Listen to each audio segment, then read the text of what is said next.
நம் இந்திய நாட்டின் தேசிய மலர் பற்றி தெரியுமா? தாமரை ஒரு சாதாரண மலரா?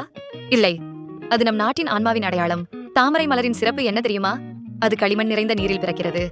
ஆனால் அந்த அழுக்கே அதை அழகாக்குகிறது. அதாவது, நம் வாழ்க்கையில் எத்தனை கஷ்டம் வந்தாலும் அந்த கஷ்டத்திலேயே அழகா மலரலாம் என்பதற்கான ஒரு பெரிய பாடத்தை தான் தாமரை சொல்லுது. தாமரை மலர் நம்ம இந்திய கலாச்சாரத்தோடு ஆழமாக இணைந்தது. தேவி லட்சுமியும் பிரம்மாவும் தாமரையில் அமர்ந்திருப்பது அதன் தெய்வீக முக்கியத்துவத்தை காட்டுது. அறிவியல் ரீதியாகவும் தாமரைக்கு ஒரு அற்புதம் இருக்கு. அதன் இதழ்களில் ஒரு நேச்சுரல் வாட்டர் ரெப்லண்ட் கோட்டிங் இருக்கு. அதனால்தான் மழையிலும் நீரிலும் அது ஈரமாவதில்லை.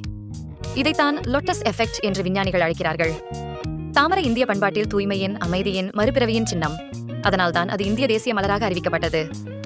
ஒரு தாமரை மலரைப் போல நீயும் எத்தனை கஷ்டமான சூழலிலும் அழகாக, அமைதியாக ஒளிரணும். இதுதான் நம்ம தாமரையின் உண்மையான அர்த்தம். நம் நாட்டின் பெருமை.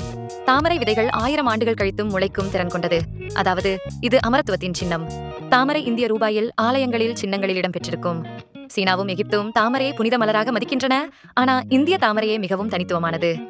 பத்மாசனம் யோகாவில் மன அமைதிக்கான முக்கிய ஆசனம். தாமரை மலர் காலை வெளிச்சத்துடன் மலர்ந்து இரவில் மூடிக்கொள்கிறது. இது வாழ்க்கையின் சுழற்சியை குறிக்கிறது.